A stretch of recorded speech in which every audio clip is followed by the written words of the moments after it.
Bueno, primero, buenos días a todos. Espero que hayan tenido un buen fin de semana y se viene un fin de semana largo, ¿ya? Así que el próximo lunes nosotros no vamos a tener clase porque es feriado. Em, Tengo noticias en cuanto a Moodle. Lo habilitaron hoy día, ¿ya? Así que empecé a subir un poco de material, obviamente me falta completarlo, pero ya está habilitado para que podamos hacer la evaluación, ¿ya? La evaluación yo la tengo que realizar y lo que había pensado era dejar el mismo sistema que en todas las asignaturas que tengo yo, que es dejarla varios días abierta, y había pensado que fuera desde el día viernes, ¿ya? Desde el día viernes hasta el día lunes, hasta las 23:59, para hacer la primera unidad. La primera unidad corresponde a 4 temas, si no me equivoco.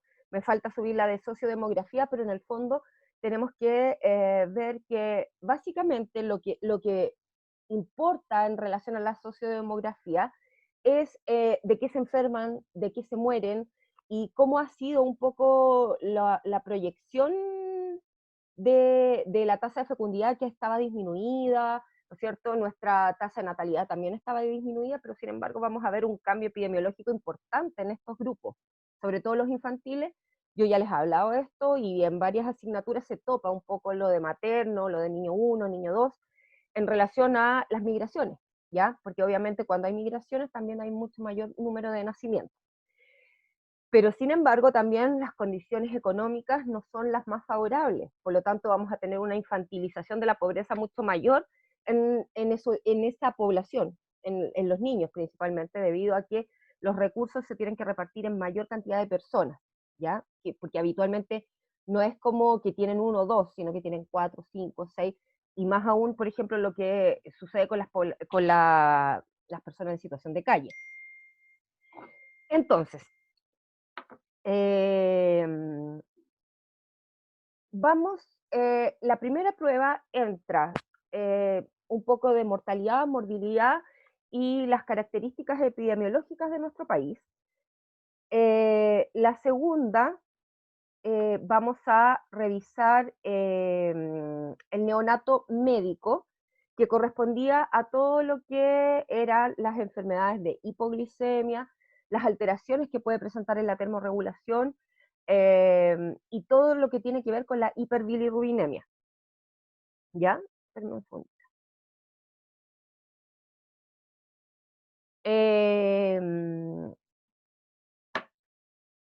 Después tenemos todo lo que es neonato quirúrgico.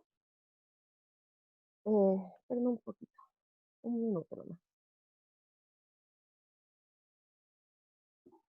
Entonces, neonato quirúrgico, lo que era gastroquisis, onfalocele, enterocolitis necrotizante principalmente.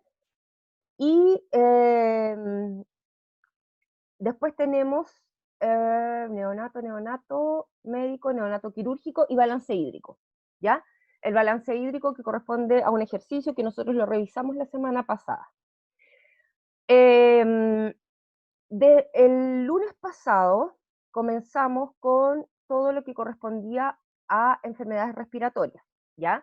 Y empezamos viendo las enfermedades respiratorias altas, que eran básicamente las faringitis, las rinofaringitis y la sinusitis, otitis, ¿ya? Todo lo que corresponde al árbol respiratorio alto. Hoy día nosotros vamos a continuar con la parte baja, ¿ya? En esta parte baja tenemos 3 tipos de clases. Una que corresponde a los síndromes de Krupp, que es básicamente todo lo que es laringio, ¿ya? Luego tenemos todo lo que es de árbol bronquial, que corresponde a todos los síndromes bronquiales obstructivos y las bronquiolitis. Y luego tenemos todo lo que es la patología de parénquima, que corresponde a las neumonias y las bronconeumonias, ¿ya? Entonces, la semana pasada revisamos que dentro del grueso de la morbilidad pediátrica, las enfermedades respiratorias tienen casi 50-60%, ¿no es cierto?, de morbilidad durante un año. Esto se mide a través de los egresos hospitalarios. Pero también tenemos otro tipo habíamos hablado también de que en los más pequeños principalmente se presenta este tipo de patología baja, es decir, patología de tipo laringia o patología de tipo bronquial o parénquima. Y en los niños más grandes, escolares, adolescentes, vamos a encontrar principalmente patologías de índole alta, otitis, sinusitis, faringitis, amigdalitis purulenta, ¿ya? Eso es notorio y se debe principalmente al crecimiento de las estructuras anatómicas. Ahora, nosotros vamos a hablar de los síndromes de Krupp, que yo creo que más de alguna vez lo han escuchado, pero ustedes lo han escuchado con el término laringitis aguda, laringitis obstructiva. Acá tenemos un conjunto de enfermedades que presentan la misma sintomatología, ¿ya? Y una característica también de signos importante que comparten en común. Lo que se ve afectado acá es principalmente la laringe, ¿ya? La laringe con la epiglotis, ¿ya? Cuerdas vocales, y como lo vimos la semana pasada, por ser tan pequeños, y vamos a ver que las laringitis principalmente se presentan desde etapa de lactante mayor, preescolar, hasta la etapa escolar, donde empiezan a disminuir su presentación, básicamente por las características de que tienen una vía aérea tan corta, de corto diámetro, ¿verdad? Se presentan asociadas. Nunca vamos a tener así como una laringitis pura, sino que vamos a tener o una laringotraqueitis, o una laringotraqueobronquitis, o una epiglotitis, o puede también presentarse una laringitis, ¿ya? Entonces, yo la semana pasada les comentaba que en algunos libros ustedes pueden encontrar que todas las patologías de síndrome de Krupp las pueden encontrar como infecciones respiratorias altas, ¿ya? No hay consenso en relación a si es alta o baja, lo que sí sabemos que es el límite, ¿ya? ¿Por qué? Porque en la medicina siempre hay dos tipos de corrientes o de escuelas, ¿ya? Una que tiende a ser más conservadora y otra que tiende a ser más moderna, donde en algunos, por ejemplo, pediatría que tiene que ver con el Reino Unido principalmente, ¿ya? Con Europa, es decir, orientada básicamente hacia Europa, vamos a tener que lo clasifican como enfermedades respiratorias bajas. Por lo tanto, si ustedes buscan un libro de pediatría que no sea de los que estamos utilizando, probablemente ustedes van a ver que les va a aparecer como infección respiratoria baja, ¿ya?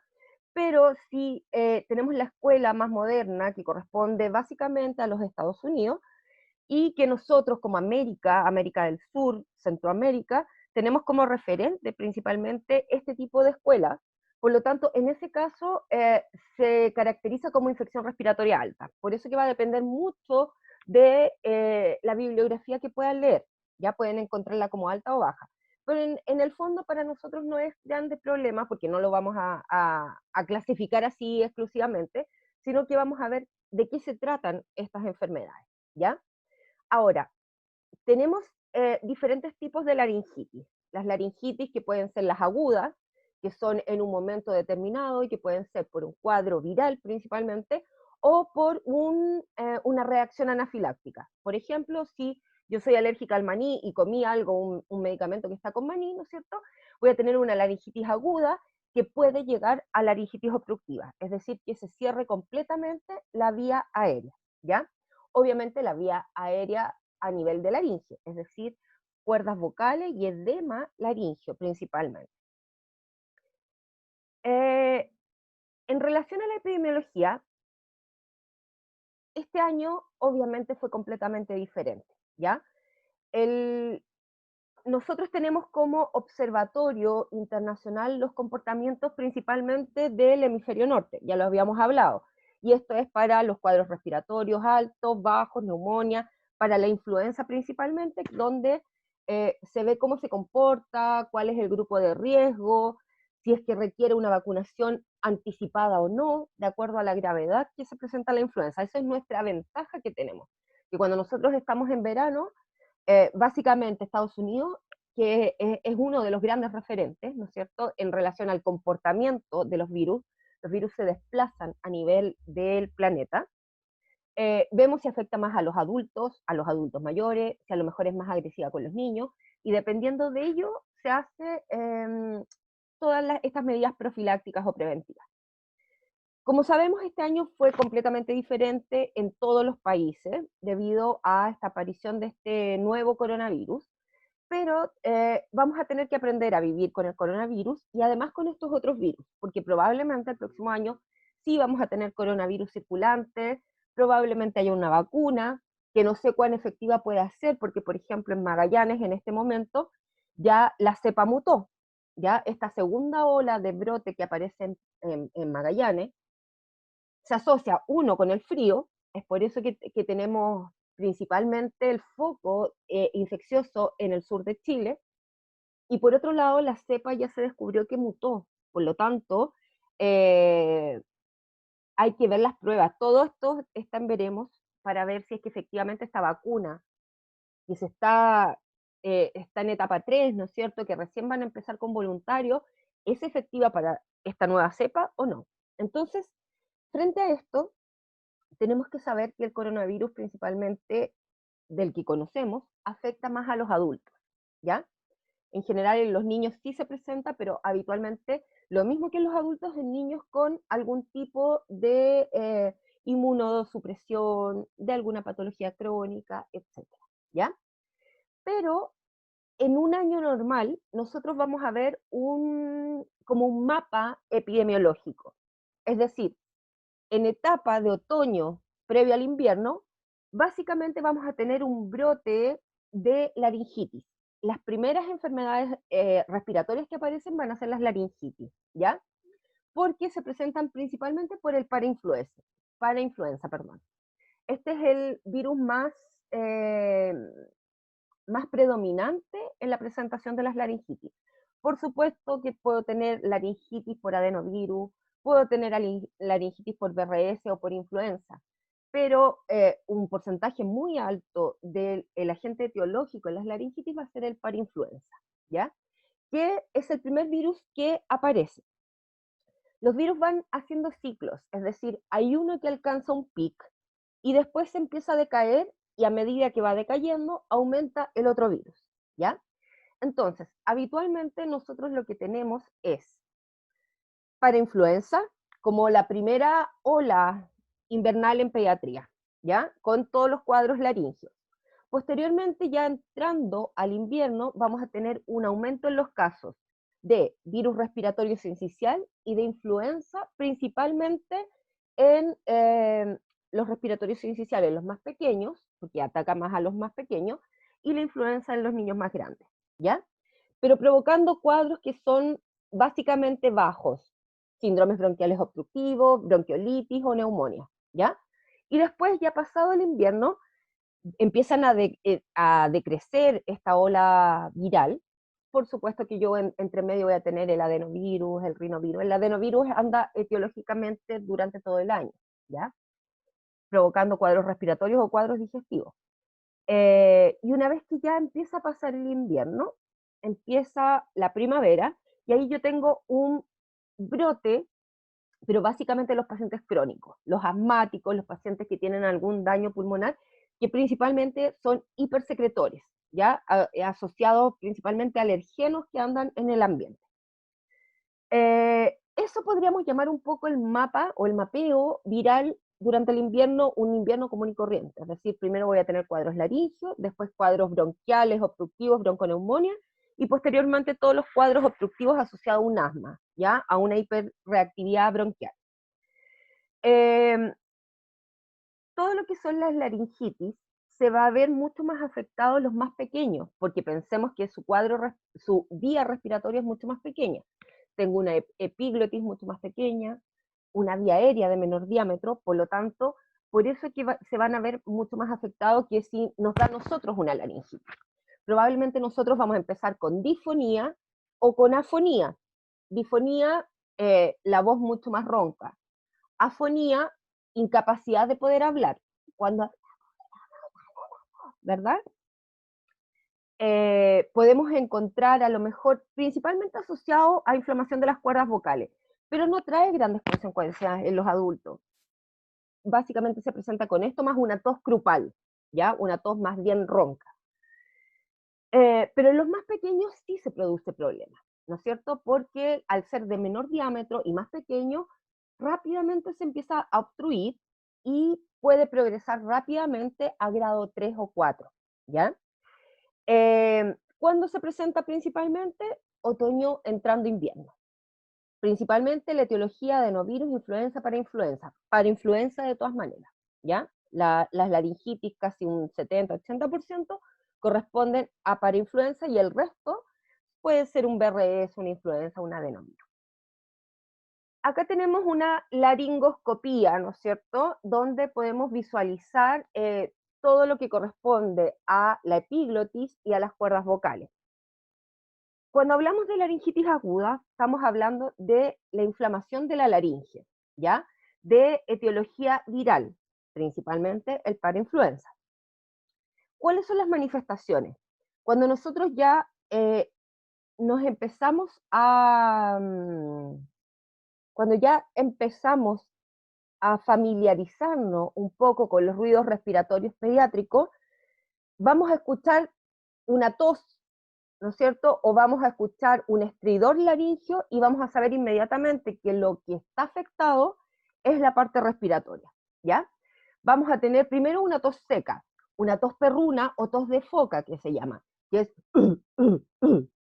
Si yo escucho a lo lejos, es absolutamente identificable la tos de foca o tos de perro, ¿ya?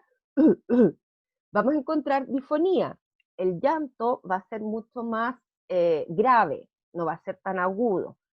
En los niños más grandes, obviamente, si están hablando, se va a notar mucho más. Vamos a tener manifestaciones generales, como por ejemplo la coriza nasal, ¿verdad? Puede haber irritabilidad o referir que presenta disfagia, dolor al tragar, congestión nasal, fiebre y malestar general. Pero aquí lo que va a llamar más la atención va a ser la tos, ¿ya? Eso es lo que se conoce como tos grupal, tos seca, porque no es húmeda, es una tos irritativa. Ese es el sonido que los van a escuchar siempre, ¿ya? Y principalmente tenemos que saber que este tipo de laringitis, ¿ya? Se presenta en los más pequeños, se presenta principalmente ya cuando empezamos a tener cambios de temperatura más o menos elevados, es decir, las noches y las mañanas muy frías y a mediados del día relativamente una temperatura templada, es decir, tenemos un factor que es el cambio de temperatura. Es una enfermedad, como es viral, es autolimitada, entonces dura entre 7 a 10 días, no dura más que eso. Todo su tratamiento, al ser viral, va orientado hacia los síntomas, hacia la fiebre, hacia mantener la hidratación y a disminuir la inflamación de la laringe, ¿ya? Esta enfermedad se presenta principalmente de evolución nocturna, es decir, es un niño que lo acostamos bien, 9, 12 de la noche, ¿no es cierto? Y resulta que tipo 3 de la mañana se despierta, ¿no es cierto?, con esta tos, que obviamente para cualquier persona que no está familiarizada con una laringitis, le va a llamar mucho la atención el sonido de la tos, ¿ya? Porque es completamente diferente a una tos productiva de un cuadro bronquial obstructivo. Es una tos seca, muy ronca, ¿no es cierto? Igual como tosen los perros, o las focas, o como hacen las focas. Y además puede partir con estridor laringio. El estridor son los sonidos, ¿ya? Es decir, estoy diciendo sonido de la laringe.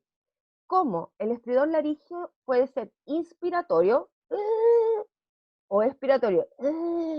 Entonces, imagínense ustedes una guagua que se despierta a mitad de la noche. Obviamente la mamá se desespera, los papás se desesperan. Y habitualmente este bebé lo toman, ¿no es cierto? Porque obviamente no saben que es una laringitis, lo toman y lo llevan al servicio de salud más cercano, ya sea SAPU, SAR, urgencia, emergencia, de clínica o de hospital, dependiendo de su previsión. Y resulta que en este intertanto que lo saco de la casa, que lo subo a un auto o algún medio de transporte y lo llevo a la urgencia, llega a la urgencia en mejores condiciones. Y puede que esté con esta tos perruna, pero ya no está con ese estridor. Entonces la mamá, es que hay situaciones que siempre se repiten, ¿ya? Es como la historia natural de la enfermedad. La mamá les va a decir que no estaba así, que hace media hora no era este niño, ¿ya? ¿Qué sucedió en el camino? Sucedió que inhaló aire frío, al sacarlo desde la casa que está calefaccionada, dijimos que habían cambios de temperatura, donde yo tenía noches más frías, mañanas más frías y temperaturas cálidas a mediodía. Obviamente en la noche va a estar calefaccionada la casa, habitualmente. Entonces, frente a eso, eh, la temperatura, el calor, es lo que va produciendo principalmente la obstrucción laríngea. Cuando sacamos a este niño hacia el exterior y lo trasladamos a un servicio de urgencia, lo que hace durante más de 15 minutos es inhalar aire frío. ¿Y qué es lo que sucede cuando nosotros nos golpeamos, por ejemplo, un brazo o una pierna? ¿Qué es lo que hacemos para disminuir la inflamación? Colocar frío, ¿no es cierto? Acá sucede lo mismo, pero ojo, es la única enfermedad donde se usa frío. Las bronquitis, las neumonias no reaccionan al frío, excepto las laringitis. Entonces, dentro del tratamiento, vamos a ver que uno es mantener la hidratación. No importa que no coma 1, 2 días o 3 días, o que coma poco, porque el peso lo va a recuperar en cuanto se recupere, dada la redundancia de la palabra. Pero necesitamos mantener la hidratación, ¿ya? La hidratación es fundamental. Y lo importante es enseñar a los papás ya posterior, ¿no es cierto? Ya posterior que ha llegado a una urgencia, es que los niños que tienen propensión a presentar laringitis, o sea, cuando presentaron laringitis una vez, lo más probable es que todos los años hagan laringitis hasta los 5 o 6 años aproximadamente. Es tratar de mantener una temperatura mucho más neutra, es decir, no a lo mejor a 28 grados, sino que o sin estufa y bien abrigado, ¿no es cierto? O con una temperatura relativamente más baja, porque obviamente con el aire más frío disminuye el edema de laringio, principalmente. Profe, Dígame, Marisol. entonces, ¿es conveniente la ingesta de líquidos que sea quitadita de hielo o fría? Fría, fría, no Fría, ya. quitadita. De hecho, por ejemplo, cuando tú tienes operados de amígdalas, que no tienen mucho que ver con esto, pero cuando tienes Sí, operados, comen helado, comen helado, les dan helado. helado, helado, sí. En este caso, tú también puedes hacer lo mismo. Si es que el niño come helado, vamos a ver, Dale nomás. darle helado. Todo tiene que ser frío, porque lo caliente le provoca más edema. Pero, Marisol, ojo, solamente en las laringitis. Sí, sí, no por eso, la laringitis frío, Sí, cositas frías. Ok. exacto. Entonces, cuando esto va progresando, que puede deberse a un shock anafiláctico o a que la laringitis se está haciendo mucho más aguda, o sea, que tiene una reacción exagerada, exacerbada de este cuadro inflamatorio, empieza a comprometer no solo la epiglotis, sino que la región subglótica. ¿Y qué sucede cuando empieza a comprometer la región subglótica? En este dibujo no se ve muy, o sea, en esta imagen no se ve muy bien, pero ya vemos la diferencia entre una que estaba completamente abierta, una laringe, ¿verdad? A una que está con un pequeño orificio, ¿ya? Es decir, empieza a producir obstrucción inspiratoria. Lo que empieza a costar es para que inhale, para que entre. Y por eso es que hace esos ruidos, ¿ya? Lo primero que se presenta cuando ya tengo una laringitis obstructiva es un estridor laringio, pero de tipo inspiratorio.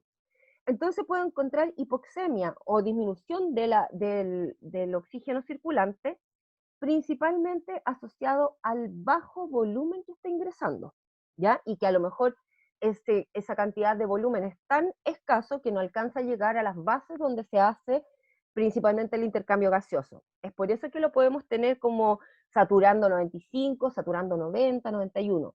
No por un compromiso respiratorio, no por un compromiso del árbol bronquial o parénquima, sino que porque como tengo un orificio más pequeño, el volumen que está ingresando es menor, ¿ya?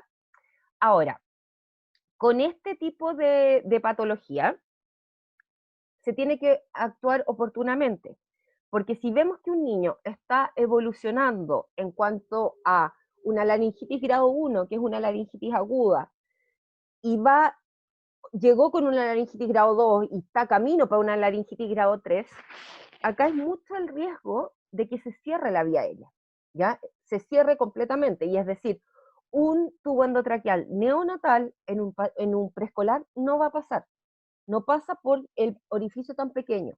Por lo tanto, acá podemos tener algunas técnicas que pueden ser de urgencia. Por ejemplo, una traqueostomía de urgencia, que se hace en pabellón, y o las cricotiroidostomías, ya que este procedimiento es un procedimiento básicamente de urgencia. Habitualmente cuando tenemos personas que trabajan en el prehospitalario, que hacen el ACLS, el PALS, ¿verdad? Todos aquellos que son de manejo avanzado frente a un problema pediátrico o de adulto, se le enseña a hacer la cricotiroidostomía, ¿ya? Y probablemente ustedes escucharon hace muchos años atrás donde un bombero a su hijo le colocó un lápiz Bic acá, porque el hijo se había tragado un juguete y el juguete quedó justo en la epiglotis, entonces no entraba ni salía. Eso en la casa no se puede hacer mucho. Cuando yo tengo un niño, por ejemplo, en este momento y que cae incluso inconsciente por la hipoxemia, no alcanzo a llegar a un servicio de urgencia sin que me haga un paro respiratorio, ¿ya? Entonces, en este caso, el bombero, como tenía las nociones de la cricotiroidostomía, le hace eh, no es una punción, porque lo hizo con el lápiz, es una punción traumática con un lápiz Bic a nivel de tráquea, ¿ya? Donde se realiza es en el cartílago cricoides, ¿ya?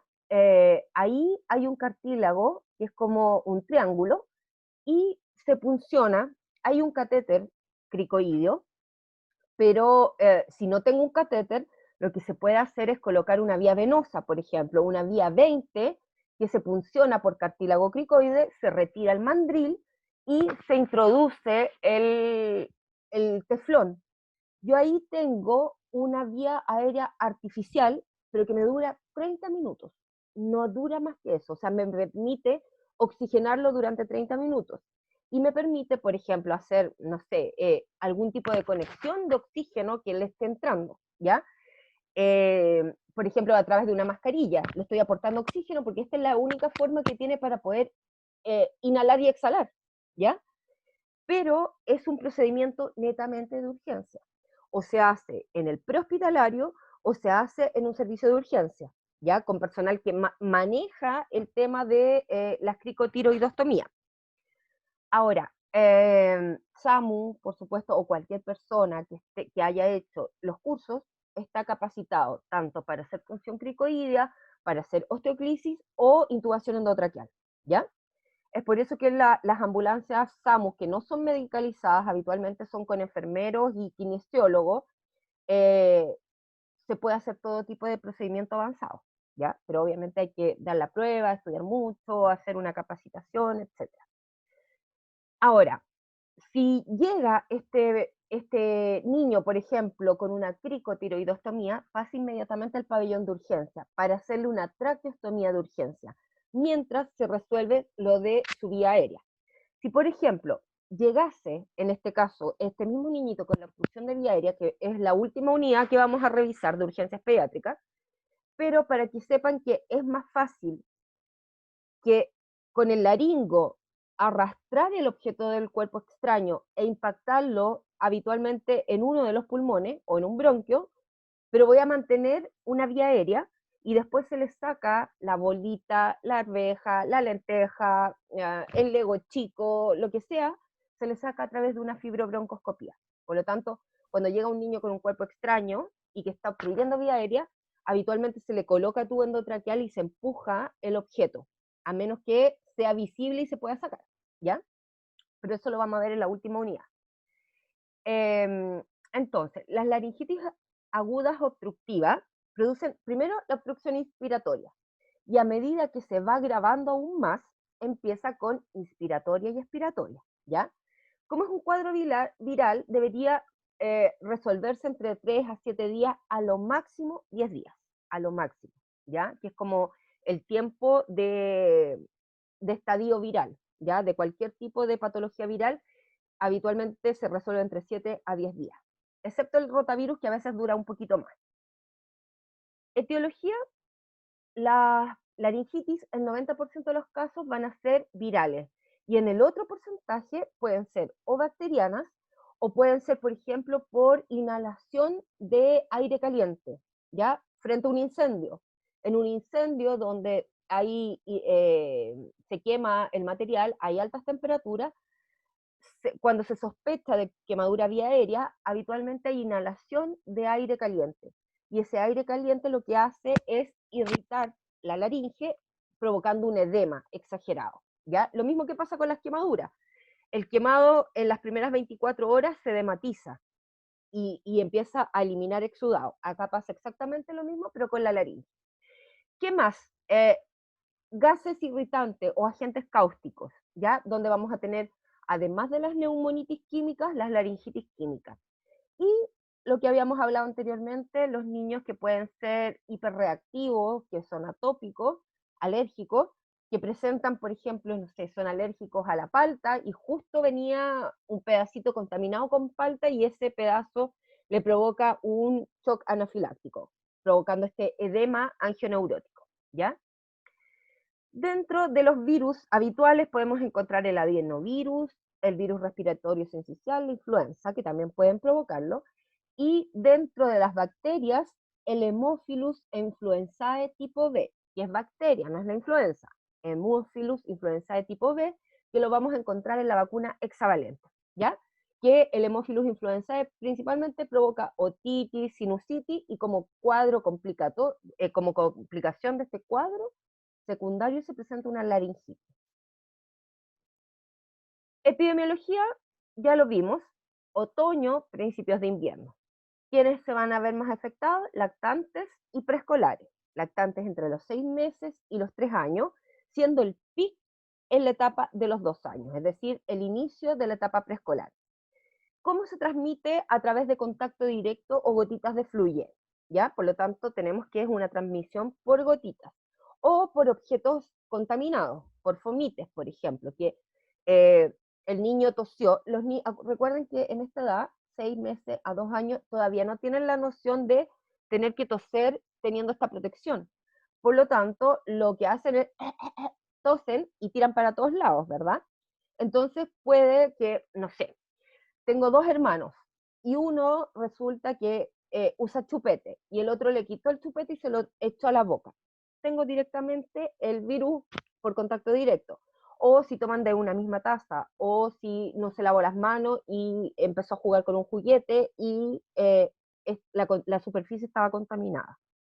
Entonces también vamos a tener por gotitas y contacto, porque también puede ser por fomites, ¿ya?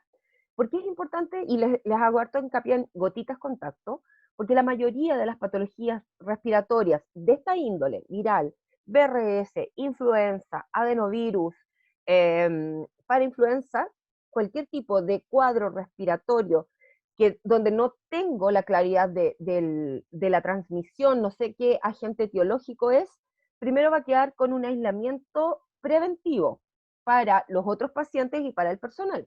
Y eso significa instaurar medidas de aislamiento por gotitas y por contacto, ¿ya? Por gotitas es todo aquello que salta a través de las gotitas de fluye, ¿no es cierto? Entonces, ahí puede ingresar por vía respiratoria, cuando yo inhalo estas partículas que son sobre los 5 micrones y las inhalo directamente, ¿no es cierto?, en menos de 1 metro. Recordemos que gotitas es 1 metro, ¿ya? De diferencia entre una cuna y otra. Es protección con antiparras, si es que voy a aspirar secreciones, si es que le voy a tomar un examen nasofaringio o voy a hacer algún tipo de procedimiento con él y está con una tos tremenda, ¿ya? Y contacto, porque el hecho de toser y no taparse la boca, obviamente en las sábanas, en la cuna, en las paredes si están menos de 1 metro, ¿no es cierto? Puede quedar este tipo de, o en las bombas de infusión, y yo la manipulo, puede quedar el virus suspendido. Ahora, los virus habitualmente, en general, vamos a decir que duran aproximadamente, cuando tenemos virus en suspensión, que son los aerosoles, que en este caso lo que se cree que es el coronavirus, tiene un tipo de contagio por aerosol, puede durar hasta 3 horas. Y en las superficies que son duras de contacto, ¿no es cierto?, puede durar inclusive hasta 6 horas en superficie. Por lo tanto, si yo tengo contacto con una superficie y no descontamino mis manos, y por ejemplo, no sé, justo me agarro la nariz, tengo alta probabilidad de presentar algún tipo de agente respiratorio de este índole. Entonces, gotitas contacto, siempre, ¿ya? Periodo de incubación de 2 a 6 días. Habitualmente casi todos los virus tienen periodos de incubación entre ese lapso. ¿Cuáles van a ser las manifestaciones clínicas? Primero empieza con manifestaciones de tipo como si estuviese resfriado, si estuviese con un catarro, es decir, congestión nasal, coriza nasal, un poco de tos, ¿ya? Pero aquí tengo algo que lo hace completamente diferente, que es agregar esta tos perruna, perdón, esta tos perruna o tos grupal, que es tos seca, tos irritativa, y el estridor inspiratorio.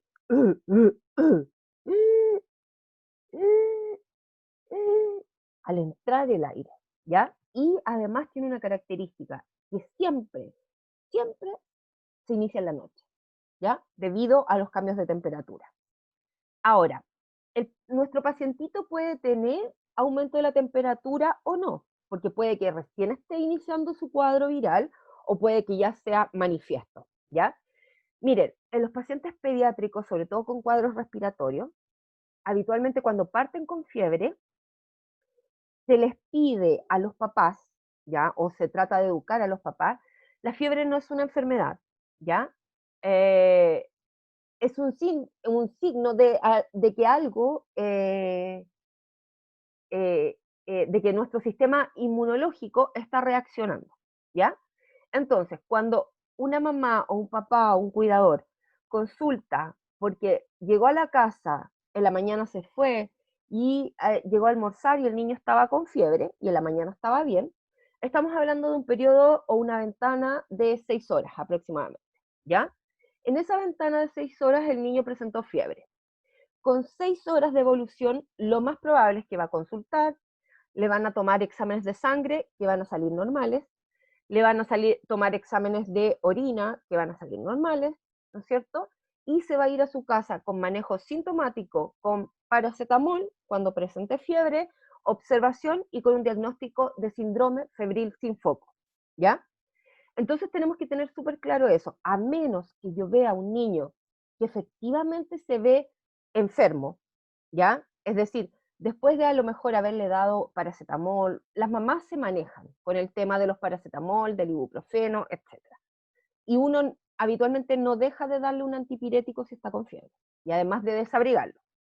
Pero si, por ejemplo, le di el paracetamol o le di el ibuprofeno y resulta que el niño sigue decaído, sigue anoréxico, inapetente, ¿no es cierto? Y además no se le ve bien, está somnoliento, obviamente tengo que consultar. Pero si es un niño que está con fiebre 6 horas, le doy un antipirético, se le pasa, anda jugando feliz por la vía hasta que le sube nuevamente la temperatura y nuevamente se decae, se trata de esperar las primeras 24 horas. ¿Por qué? Porque durante las primeras 24 horas se presenta algún otro signo o síntoma, ya sea respiratorio, ya sea digestivo, ya sea eh, meningio, etcétera, ¿ya? Y sabemos que con los niños es diferente, por eso que hay gente que no le gusta trabajar con niños, porque lo asimilan inclusive hasta con la veterinaria, cuando son más chiquititos, es como los animalitos no me dicen nada, ¿no es cierto? Las guaguas chicas tampoco me van a decir nada. ¿Qué van a tener? Fiebre, irritabilidad, llanto, anorexia, en todo, en todas las manifestaciones. Entonces, por eso, que si un niño se ve bien, ¿no es cierto? Que se alimenta una vez que le baja la temperatura, que se mantiene activo una vez que le baja la temperatura, se trata de esperar para consultar por lo menos las primeras 24 horas con fiebre, porque probablemente ahí vamos a tener algún tipo de alteración del hemograma, puede que aparezca mayor cantidad de bacterias en orina, ya si es que fuese una infección urinaria, los exámenes que son de rutinas principalmente. Entonces, eso es importante, ¿ya?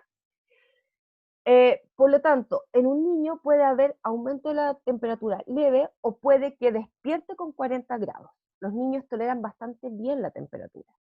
Pero cuando pasemos a la parte neurológica, nosotros vamos a ver el tema de las convulsiones febriles. Y con las convulsiones febriles hay niños que manejan diferentes umbrales de temperatura.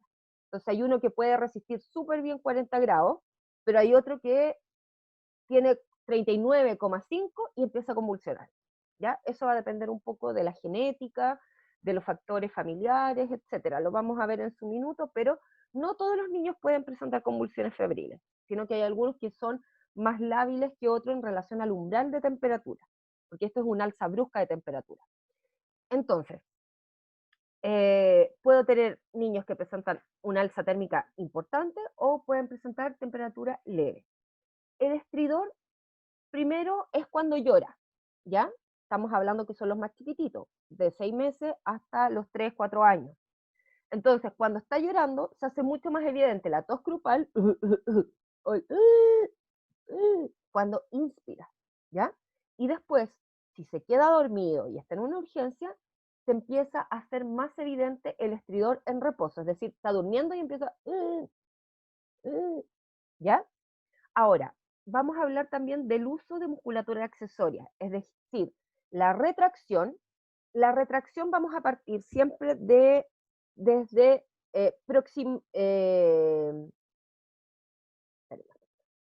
desde distal a proximal, ¿ya? Es decir, el sistema respiratorio se empieza a comprometer primero por la retracción subcostal, es decir, por debajo de las costillas, ¿ya? Cuando un niño empieza a usar musculatura accesoria, que no debería utilizarla, es porque hay algún tipo de compromiso respiratorio, ya sea pulmonar o laringe, ¿ya? Entonces, lo primero que parte, como para ver si hay signos de dificultad respiratoria, va a ser la retracción subcostal. Una cruz, 2 cruces, 3 cruces. Leve, moderada, severa, ¿ya? Después, cuando se compromete aún más, empieza con la retracción intercostal, entre medio de las costillitas, es decir, se empieza a hundir por debajo de las costillas y entre medio de las costillas. Y ahí yo tengo retracción subcostal e intercostal, y también puedo darle un grado de intensidad que puede ser una cruz, 2 cruces o 3 cruces. Y finalmente tengo el tiraje, y el tiraje es esto, es la retracción supraesternal.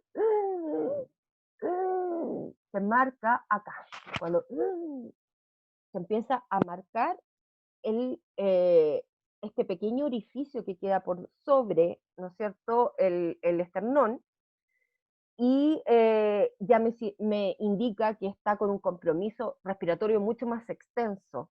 Obviamente se trata de que un niño no llegue en tiraje, porque habitualmente cuando está con tiraje ya está con aleteo nasal, tratando de captar la mayor cantidad de oxígeno circulante, ¿ya? Y es ahí cuando se presenta un niño con una retracción, un tiraje importante, sea por laringe, sea por bronquio, sea por neumonía. Habitualmente llega a un estado en que se agota, se cansa. Y esa es como la palabra que ustedes pueden escuchar. Se agotó, se cansó, ¿ya?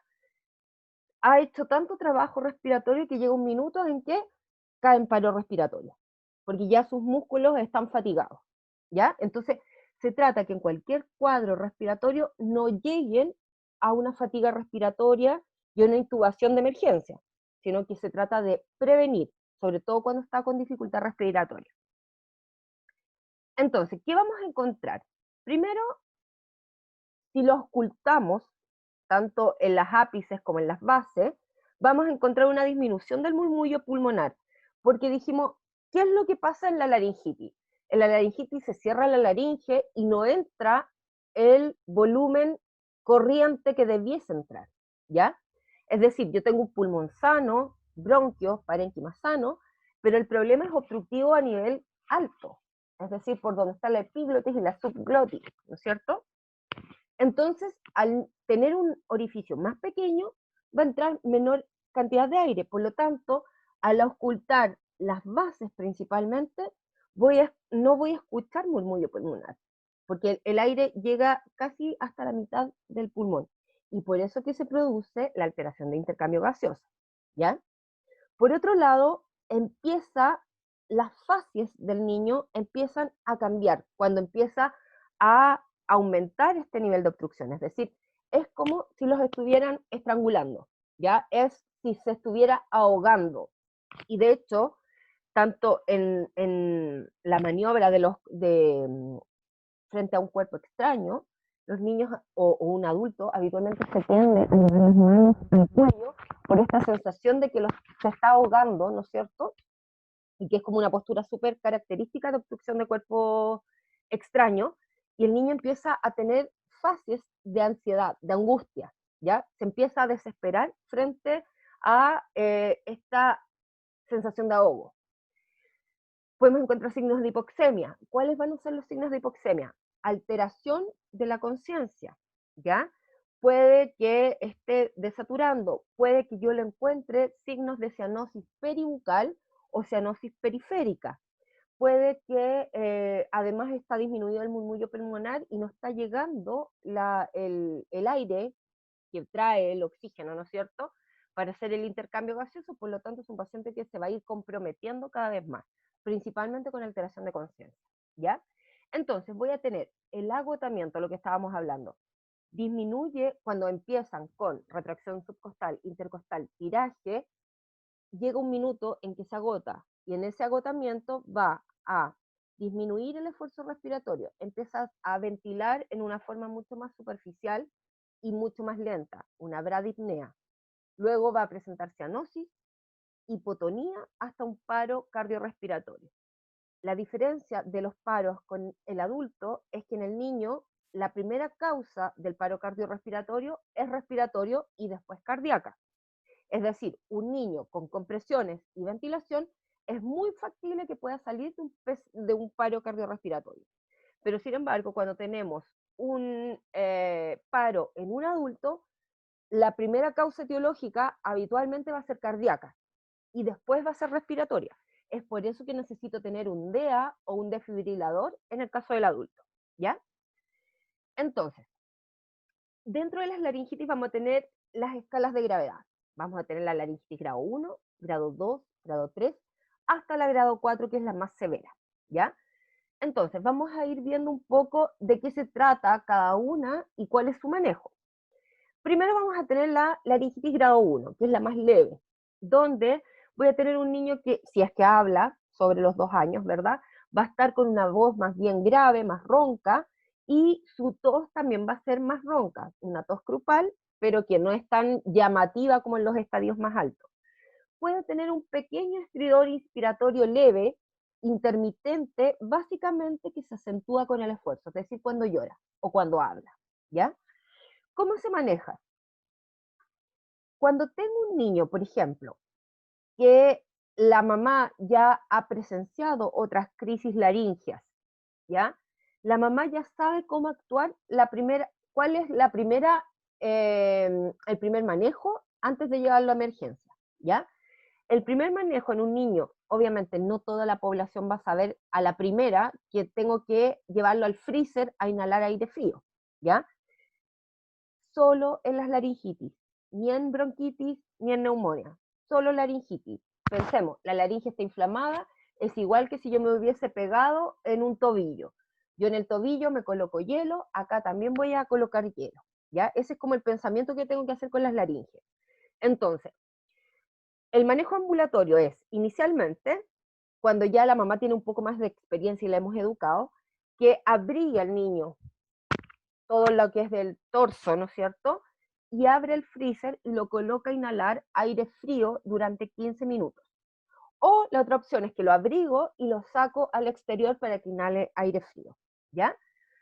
En ese caso, va a ceder un poco, o en el caso más que se puede ver más complicado, fue que no cede, entonces en ese momento yo debería trasladarlo a un servicio de urgencia. Cuando es primer cuadro, habitualmente las mamás lo que hacen es llevárselo al tiro a la urgencia, ¿ya? Cuando ya es una laringitis recurrente, es decir, ha presentado laringitis todos los inviernos, las mamás lo primero que hacen es colocarlo al frío o al freezer, ¿no es cierto?, o al exterior, y habitualmente les dan inmediatamente algún tipo de antiinflamatorio. Vamos a ver que los corticoides son en este caso el principal antiinflamatorio para la laringe. Entonces, pensemos que primera vez que hace este cuadro, se presenta con esta tos, ¿no es cierto? La mamá se asusta, lo pesca, me lo lleva a la urgencia, si bien llega con menos sintomatología, todavía está con un poco de estridor y todavía está difónico y con esta tos grupal, a lo mejor una cruz, ¿ya? ¿Cuál es el tratamiento en este caso? Si no no se dio en el traslado que fue el aire frío, tengo varias opciones que se utilizan también en los otros grados, ¿ya? La primera es nebulizar solamente con suero frío, pero suero frío sacado del refrigerador. Todos los servicios de urgencia tienen refrigerador y dentro de del refrigerador en cualquier servicio de pediatría tiene que haber sueros fríos, ¿ya? Porque es el manejo inicial para el tipo de laringitis. Puede nebulizarse solamente con suero frío, es decir, 4 cc de suero fisiológico frío, o se puede adicionar algún tipo de vasoconstrictor. Yo necesito que esta laringe se vasocontraiga para disminuir la inflamación. ¿Qué tipo de vasoconstrictor tengo? La adrenalina pura, si es que no contara con la adrenalina racémica. La primera línea va a ser siempre la adrenalina racémica y en dosis única. Por ejemplo, en los preescolares y escolares se utiliza 0,5. En los lactantes y preescolares recién hasta los 2 años se utiliza 0,3. Son como dosis estándar, ¿ya? En este tipo de niños, porque es por kilo de peso. Entonces, relativamente mantienen el mismo peso entre el año y los 2 años y sobre los 2 años aumentan el peso. Por lo tanto, primer manejo, frío, si no revierte en grado 1, nebulización con suero frío durante 2, 3, hasta 5 veces, ¿ya? Grado 2, es decir, llegó este paciente, pero sin embargo tiene difonía y tiene un estridor continuo, es decir, inspiratorio,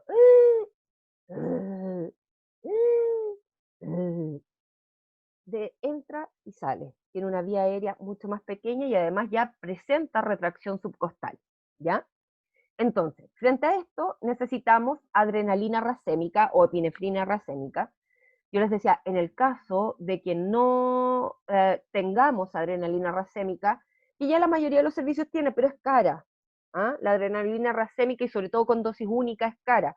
Podemos encontrar el frasco multidosis de adrenalina racémica. En las clínicas tenemos el monodosis, donde viene 0,5, ya que es el máximo que se puede utilizar. En los adultos se utiliza 1 cc, y que es como equiparable a la adrenalina pura, ¿ya? ¿Qué es lo que necesita? Un vasoconstrictor. Jamás un broncodilatador. Jamás en una laringitis el Verodual, el salbutamol, el bromuro hipatropio va a servir, porque esos son broncodilatadores, bronquios dilatadores, vía baja. Acá estoy hablando vía alta, adrenalina. Observación durante 2 horas y después se le coloca corticoide. ¿Qué tipo de corticoide? Una dexametasona. ¿Qué tipo de corticoide es la dexametasona, chiquillos? ¿Antiinflamatoria? Tiene una acción antiinflamatoria, pero también inmunosupresora. Esa es su acción. ¿Pero a qué familia pertenece? ¿Cuál profe dijo? La dexametasona.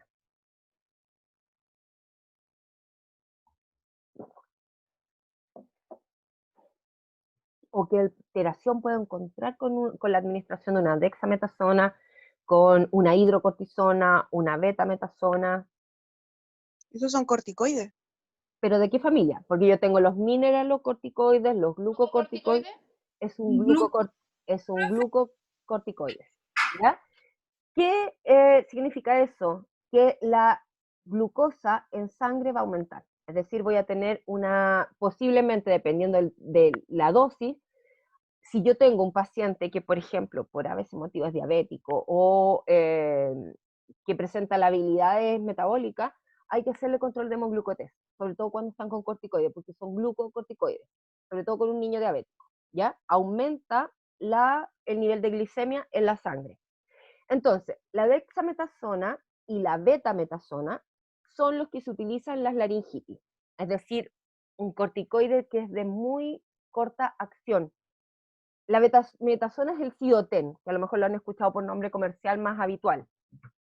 Y la dexametasona se utiliza principalmente o por vía endovenosa o por vía intramuscular por una sola vez.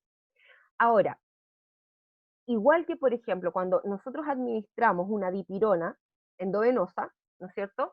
Al administrar una dipirona endovenosa se produce una reacción paradojal del medicamento, es decir, aumenta la temperatura y se siente como si me estuviera quemando el cuerpo completo, ¿ya? En el caso de la dexametasona es exactamente lo mismo.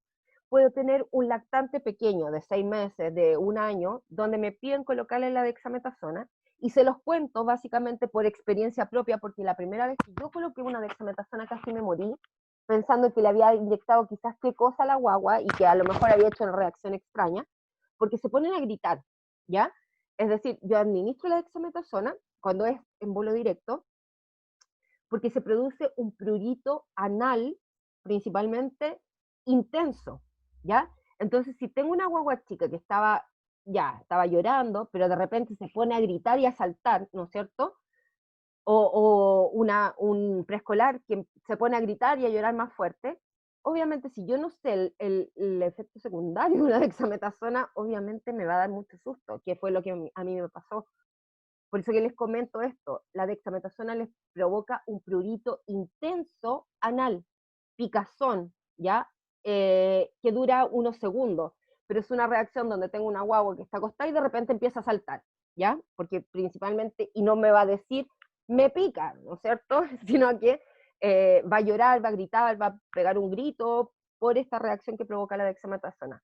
No así las infusiones de dexametasona, solamente ocurre cuando son dosis únicas que son en bolo, que son más bien rápidas, ¿ya? Grado 3. ¿Qué puedo encontrar acá?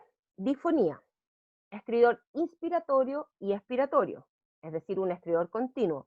Pero aquí ya tengo tiraje, es decir, ya llegó hasta la región supraesternal, es decir, ¿no es cierto? Empiezo a utilizar subcostal, intercostal y además todo lo que corresponde a los músculos que están por sobre la clavícula. Entonces, puedo tener un tiraje intenso, voy a tener aleteo nasal, puedo tener un niño que esté comprometido, hipotónico y con disminución del murmullo pulmonar. Ya en una laringitis grado 3, o sea, ya en grado 2, me voy a devolver, ya en este niñito dice observación durante 2 horas. Si no mejora durante esas 2 horas, se queda hospitalizado para mantenerlo en observación porque el deterioro laringio es rápido. Pero, sin embargo, si me llegara un niño con grado 3, es un niño que no puede quedar hospitalizado en una sala básica, sino que tiene que quedar en una sala de intensivo y habitualmente de intensivo intermedio, ¿ya? A eso me refiero, que tenemos la UTI y la UPC. La UTI es intermedio, la UPC es de paciente crítico o UCI. Entonces, tengo al paciente de cuidados intermedios, donde va a estar con dexametasona endovenosa, ya sea horario o ya sea por infusión. Puede estar con oxígeno, con suero frío, ¿no es cierto? Humidificado y suero frío. Tenemos que saber ya que la mayoría de los lugares tienen los humidificadores que son desechables. Ya casi muy pocos lugares cuentan con los vasos fluidificadores para poder rellenar con agua bidestilada.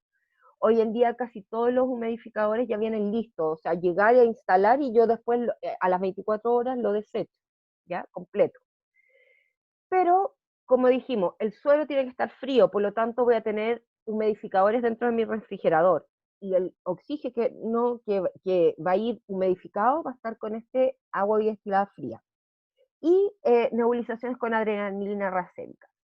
Se mantiene en observación un niño ya con estas características, básicamente va derechito a una ventilación mecánica, ¿ya? Entonces, ¿qué es lo que se hace cuando hay una laringitis grado 3? Es decir, un niño con estridor continuo, con trabajo de musculatura accesoria, con signos de compromiso de conciencia, ¿no es cierto?, de hipoxemia, se intuba profilácticamente, es decir, se trata de crear una vía aérea permeable antes de que se cierre completamente la laringe. Porque ahí vamos a tener ya la grado 4, donde tengo la fase de agotamiento, la cianosis, la palidez, la somnolencia, traslado a un intensivo, intubación endotraqueal, por supuesto, y habitualmente se intuba con los tubos más pequeños, es decir, nosotros vamos a tener tubos desde el 0 ya 1, 2, 3, hasta los niños utilizan hasta el 5, 5, 5 en escolares adolescentes. ¿Cómo mido un tubo endotraqueal? Tengo el dedo pulgar, ¿ya? El dedo pulgar va a ser mi medida de medición de tubo. Entonces, aquel tubo que se asimile básicamente al pulgar es la medida de tubo endotraqueal que se utiliza. Habitualmente en estos niños, como ya tienen una laringitis que está obstructiva, se utilizan o tubos endotraqueales 3, 3,5 o 2, 2,5, que son los neonatos, ¿ya? Que son tubos muy pequeñitos, pero que su funcionalidad es básicamente mantener una vía aérea permeable y evitar que se cierre completamente la vía aérea, ¿ya? Ahora, Profe, dígame, ¿la medición era del dedo meñique o pulgar? meñique, dije pulgar, Sí. no, meñique, dije meñique, meñique, meñique, olvídenlo. Profe, tengo Dígame. una duda. En el caso que no pudiéramos estar ante una probable intubación o posible intubación, ¿la máscara laringea no serviría en este caso? La máscara laringea. Mi duda. Te podría servir, pero durante un periodo muy pequeño. Es decir, como un tratamiento continuo no te permitiría, porque si bien la máscara laringea queda en la laringe y queda acoplada, porque yo tengo que inflar todo un bordecito que tiene para que haga un acoplamiento y no haya filtración de aire, si la laringe se sigue inflamando, va a llegar un minuto en que se va a cerrar y la máscara no va a cumplir la función de entregar el aire, ¿ya? Pero básicamente por un cierre mecánico. Si tuviese un niño a lo mejor que no tuviese una laringitis, claro que me va a servir mucho la máscara laringe, pero en un niño No, con claro, con una en el laringitis, caso específico. ¿cómo? Claro, por eso era mi duda, pues en el caso específico de la laringitis.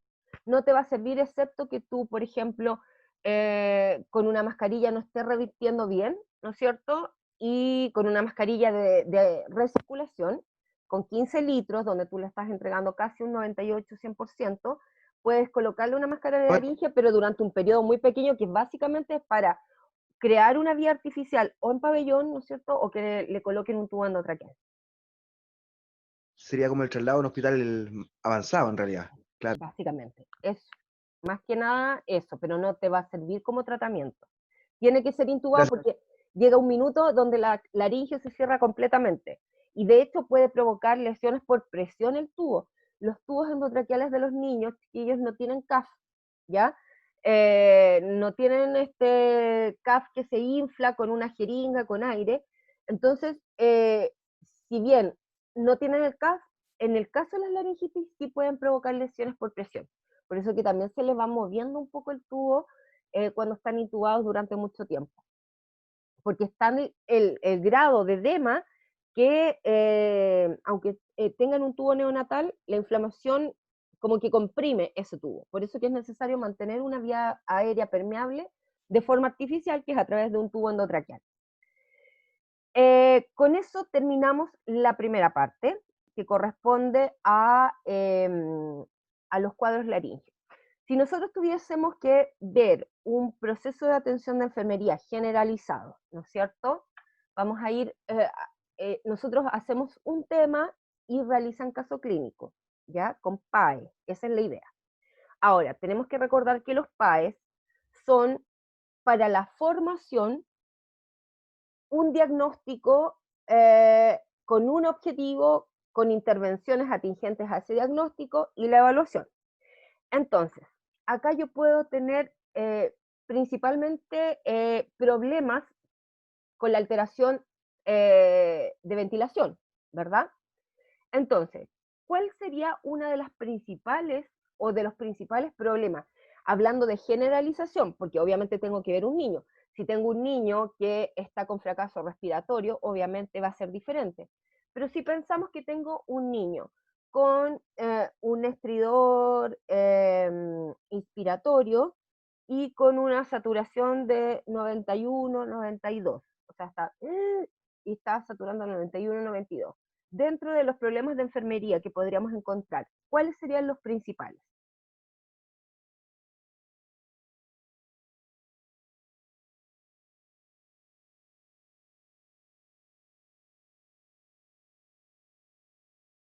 Veamos por Nanda. Por Nanda yo tengo alteración del intercambio gaseoso, puedo tener alteración del patrón respiratorio o de la mecánica respiratoria, puedo tener limpieza ineficaz de las vías aéreas, alteración de la respiración, ¿ya? Dentro de estos 4, que son como los principales, ¿ya? De la parte respiratoria, ¿cuáles serían los más atingentes en el caso de una laringitis?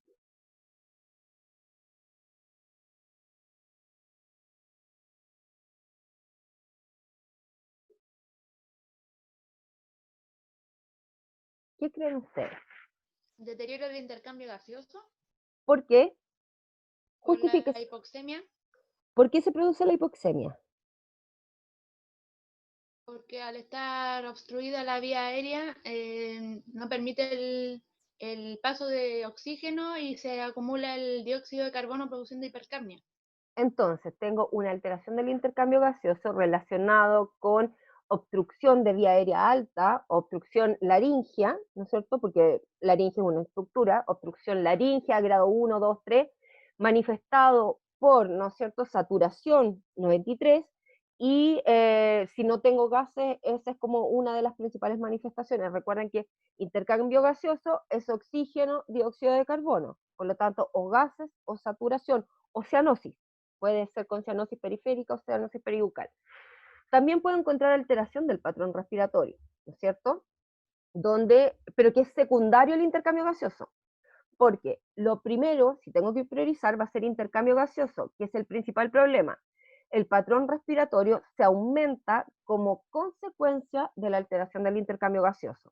Entonces voy a tener una alteración del patrón respiratorio, también relacionado con esta disminución de el volumen a nivel pulmonar y deterioro del intercambio gaseoso, manifestado por aumento de la frecuencia respiratoria, ¿no es cierto?, y retracción subcostal, tiraje, etc. Si yo quisiera mejorar la alteración del intercambio gaseoso, pensemos alteración del intercambio gaseoso relacionado con obstrucción laringea manifestado por saturación de 91 y una PO2 de 70. Pensemos que son unos gases arteriales, ¿ya? Entonces, ¿cuál sería mi objetivo?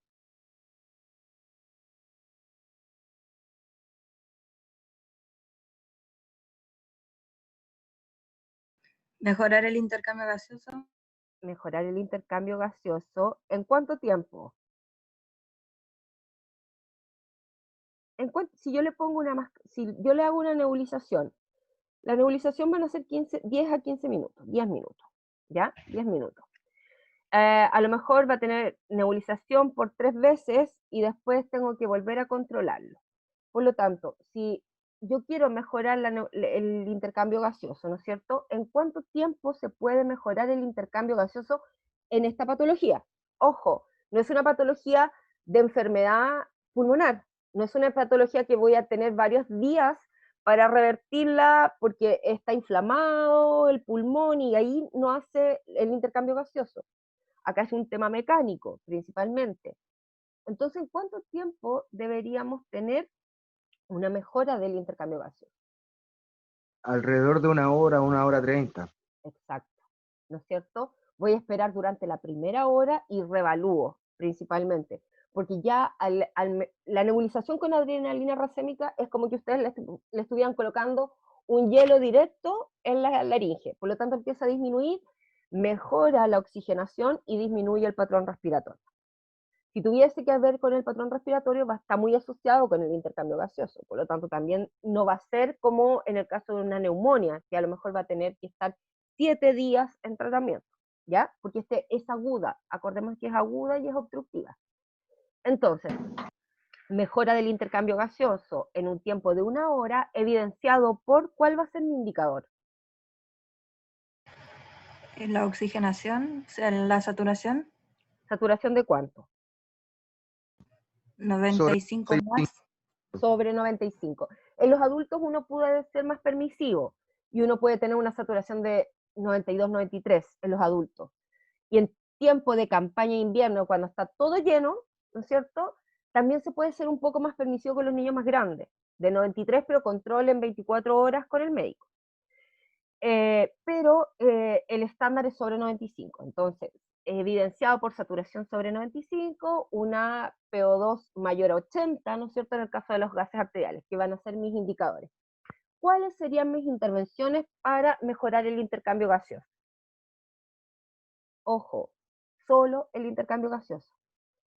Para el PAE pedagógico tenemos que diferenciar, ya, uno es intercambio gaseoso, el otro es alteración de la alimentación, el otro es alteración de la termorregulación. Tengo que separarlos porque las actividades son diferentes.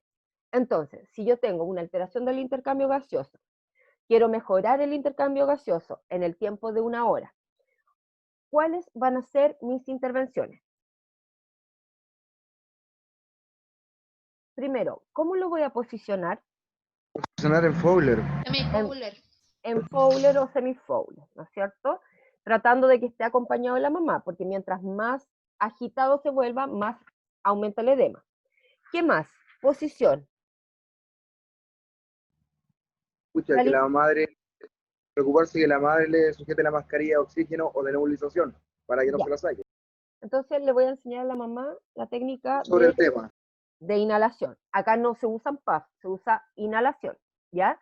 Entonces, le vamos a enseñar a la mamá la forma correcta para inmovilizar y administrar la nebulización. Vamos a preparar la nebulización, o nuestro técnico va a preparar la nebulización, ¿ya? Y si es con 0,5, ¿con cuánto lo tendríamos que preparar? 3,5 de suero fisiológico aparte. 3,5 de suero fisiológico frío, es decir, realizar las nebulizaciones 0,5 cc más 3,5, siempre lo llevamos a 4, entonces 0,5 más 3,5, si es una guagua chica, que es un lactante, 0,3 más 3,7, siempre lo llevo a 4 cc de suero fisiológico frío. ¿Qué más para el intercambio gaseoso? Ya lo nebulicé, lo tengo en posición, ¿y qué me falta para intercambio gaseoso? ¿Cómo lo mido? Profe, ¿por qué tiene que ser a 4 cc y no a 3? Porque la nube se forma, la distribución del medicamento se genera con un volumen de 4 cc para los nebulizadores estándar. Entonces, si tú lo tienes a 3 cc, no te permite entregar la totalidad del medicamento. Por eso que siempre va a ser a 4 cc para la difusión del medicamento, de las partículas. Ah, ya, ok, gracias. Por el volumen molecular, por el peso molecular de las partículas. Tiene que tener mayor como agua para poder disolverse. Entonces, tenemos 4 cc siempre en las nebulizaciones. Ya le hicimos las 3 nebulizaciones. ¿Y cuál era mi indicador? La saturación y los gases arteriales, ¿no es cierto? Entonces, control de signos vitales con saturación, o control de saturación, o monitorización continua de saturación, es decir, yo lo tengo monitorizado continuamente, y toma de exámenes a lo mejor en 1 hora más, que es como para evaluar a lo mejor los gases arteriales. Y ahí tengo las intervenciones exclusivamente para el intercambio gaseoso. ¿Cuál va a ser mi evaluación? El lactante o el preescolar mejora el intercambio gaseoso en un tiempo de 1 hora, evidenciado por saturación de 96 y una PO2, ¿no es cierto?, de 90 y una PCO2 de 45, ¿ya? De gases arteriales. Entonces, tenemos que empezar a enfocarnos en eso. Nosotros vamos a empezar a trabajar en cada unidad con casos clínicos al final, ¿ya? Donde al hacer el caso clínico tenemos que enfocarnos en el problema prioritario, diagnóstico, objetivo, intervención para el problema prioritario y un diagnóstico de riesgo, ¿ya? Entonces, chiquillos, son las 11:17, vamos a hacer un pequeño break hasta 25 para las 12 y vamos, porque ya son las 11:20, 15 minutitos y continuamos con todo lo que es las bronquiolitis, las bronquitis y los síndromes bronquiales obstructivos, ¿ya? Ya, chicos, nos vemos en un ratito más, 15 Ok, minutitos. profe. Ya vayan a tomarse un cafecito, algo. Profe, una consulta.